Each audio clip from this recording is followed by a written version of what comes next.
Surat ગ્રામ્યના Palsana police સ્ટેશનમાં કુલ મુદ્દામાલ ₹4,70,339ની મત્તાના ગણનાપાત્ર પ્રોહિબિશનના ગુનામાં નાસ્તા ફરતા આરોપીને ઝડપી પાડતી લિંબાયત પોલીસ મહેરબાન પોલીસ કમિશનર સાહેબશ્રી તથા ખાસ પોલીસ કમિશનર સાહેબશ્રી તથા નાયબ પોલીસ કમિશનર સાહેબશ્રી ઝોન 2 તથા મદદનીશ પોલીસ કમિશનર સાહેબશ્રી ડી ડિવિઝન સુરત શહેરનાઓની સૂચનાથી તથા પોલીસ ઇન્સ્પેક્ટર એસબી પટેરિયા સાહેબનાઓની સૂચના અને માર્ગદર્શનથી તથા second police inspector V A Jograna સાહેબનાઓની દેખરેખ હેઠળ નાસ્તા ફરતા આરોપીઓ પકડી પાડવા સારું ઝુંબેશ રાખવામાં આવેલ, જે અનુસંધાને નાસ્તા ફરતા આરોપી શોધી કાઢવા સારું સર્વેલન્સના police sub inspector D R નાઓ તથા પોલીસ માણસોની અલગ અલગ ટીમો બનાવી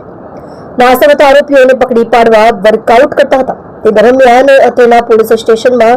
સર્વેલન્સ સ્ટાફના પોલીસ કોન્સ્ટેબલ સાજણભાઈ કાનાભાઈ તથા પોલીસ કોન્સ્ટેબલ યુવરાજસિંહ રાજુભાઈ નાઓએ અંગત અને વિશ્વાસુ બાતમીદાર મારફતે મળેલ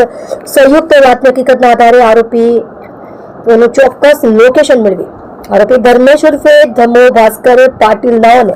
ટેકનિકલ વર્કઆઉટ કરી બાતમીના આધારે ઝડપી પાડેલ છે. સદર ગુનામાં પલસાણા આરાધના ડ્રીમ સોસાયટી ખાતે સદર આરોપીના મિત્ર સોનુ ઉર્ફે સોનુ બિહારી શર્મા નાઓએ પોતાના રહેણાંક મકાનમાં આરોપીઓ સાથે મળી પોતાના રહેણાંક મકાનમાં તથા બોલેરો પિકઅપ જેનો રજિસ્ટર્ડ નંબર MH04LE4108ની ગાડીમાંથી જુદા જુદા માર્કાની નાની મોટી ભારતીય બનાવટની વિદેશ દારૂની કાચની બોટલો તથા બિયર ટીન મળી ઇંગ્લિશ દારૂના જથ્થો કુલ બોટલ નંગ 9,937 જેની કિંમત ₹17,44,339 તથા અન્ય મુદ્દામાલ સાથે મળી કુલ્લે 24,60,339નો મુદ્દામાલ મત્તાની સાથે પકડાયેલ ગયેલ હોય, જે ઇંગ્લિશ દારૂના જથ્થો વેચાણ માટે મંગાવનાર વોન્ટેડ આરોપી ધર્મેશ ઉર્ફે ધમો ભાસ્કર પાટીલ નાઓને પકડી પાડી પલસાણા પોલીસ સ્ટેશને સોંપવા માટે કાર્યવાહી કરવામાં આવેલ છે.